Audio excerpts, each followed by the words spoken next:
弟兄姊妹平安，今天是2021年的8月24号。今天的经文是诗篇11篇、列王纪上卷第1到第14节、以弗所书第6章21到24节。今天要跟大家分享的主题是工作完成。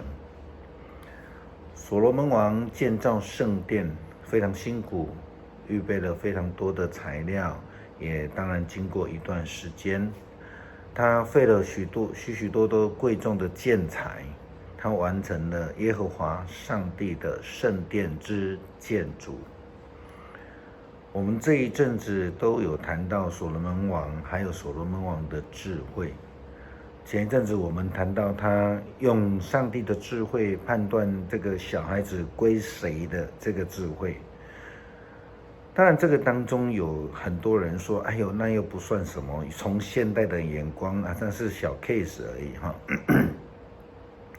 我们如果最近有注意到世界的局势，看到最近阿富汗的情势引发了全世界的关注，我不知道弟兄姊妹关注了没有？因为阿富汗的总统弃械逃亡，应该是说卷款逃亡了哈。那他就造成了国家被这个塔利班政权所占领的一个惨剧了哈。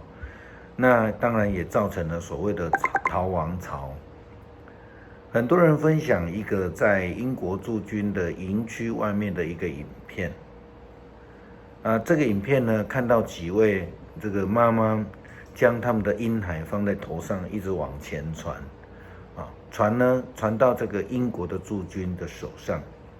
有一位英国驻军的长官就伸手接了这个婴孩，就把这个婴孩放到营区里面。或许有人要说，这位妈妈没有感情，是这样子吗？或许有人会说，那位军官单手抓小孩子，好像是抓什么东西一样，太粗鲁了。其实牧师认为，在这样的动乱之下，人命都快要丧失，这个妈妈也连自己的命是不是能够保住都不知道的时候，牧师认为这个妈妈是非常有智慧的。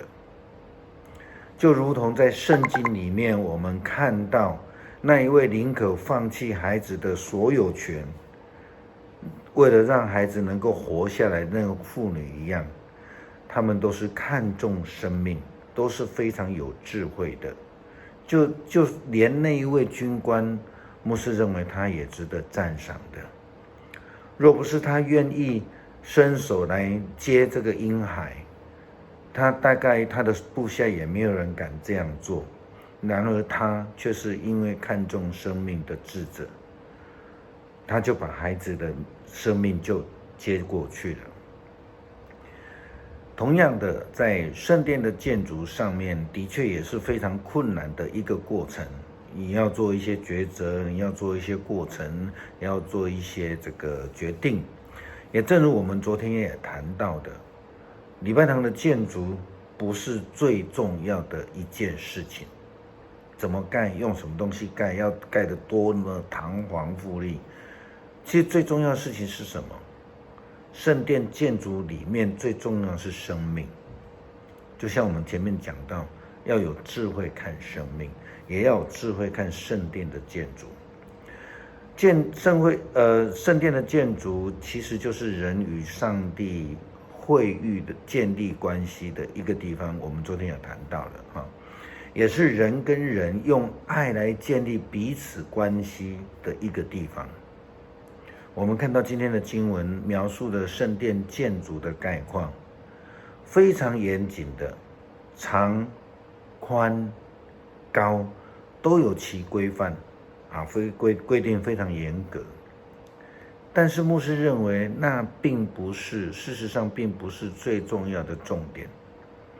如果圣殿的尺寸有所误差，人就不蒙福吗？当然不会是这样子的。圣殿的石头如果砌歪了，会不会影响救恩呢？牧师认为也不会这样子的。其实今天的圣经的经文，在最后面谈到一个非常重要的重点，我们就来看一下列王记的经文第11节到第13节。经文这样说：耶和华的话临到所罗门说，论到你所建的这殿，完了哦，后面说，你若遵行我的律法，谨守我的典章，遵从我一切的诫命，我必向你应验我所应许你父亲大卫的话。我必住在以色列人中间，并不丢弃我名以色列。请我们注意这个经文，特别是12节这样说道：论到你所建的这殿，后面说的不是讲建材，不是讲尺寸，后面讲的说，你若遵行我的律例，谨守我的典章，遵从我一切的诫命，我必向你应验我所应许你父亲大卫的话。论到圣殿的建设，应当遵行一切的诫命，似乎不太相关，对不对？就字面上来讲，在逻辑上似乎是不相关的，但是却是在这里上帝非常明白的阐述圣殿建造最重要的基础。上个礼拜我们提到了，我们身体的殿我们的身体是圣灵的殿，是上帝所临在的地方，所强调的是生命。因此我们知道圣殿最重要的是与上帝的关系，这个是生命，是遵守上帝诫命的生命实践，而不是强调多么的雄伟啊，金碧辉煌的建筑啊，不是只有这样子而已。当然那个很重要了哦，用最好的东西来盖上帝的圣殿。但若不是有这种美好生命的见证，即便再怎么样的华丽的建筑呢，也只不过是一个空壳而已。列王记上卷第6章提到了遵守上帝一切诫命之后，讲了一句非常重要的话，中文的翻译说所罗门王建造殿宇，这个当结语。台语的翻译呢，牧师认为比较深入，他说所罗门王建造殿已经明白了，因为有了遵行上帝诫命的生活，圣殿的建设才算完成，已经明白了。这样是非常清楚的。圣殿建造的目的是要遵行上帝诫命生活的一个实践。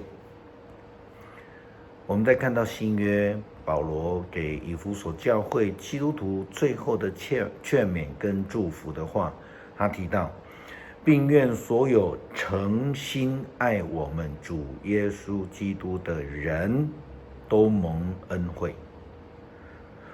所有诚心爱主耶稣基督的人都必要蒙主的恩惠。正如我们在礼拜天的信息里面提到的，约书亚也提醒了以色列人，你们要诚心的服侍耶和华上帝，这个才是真正跟随上帝进入应许最重要的目的。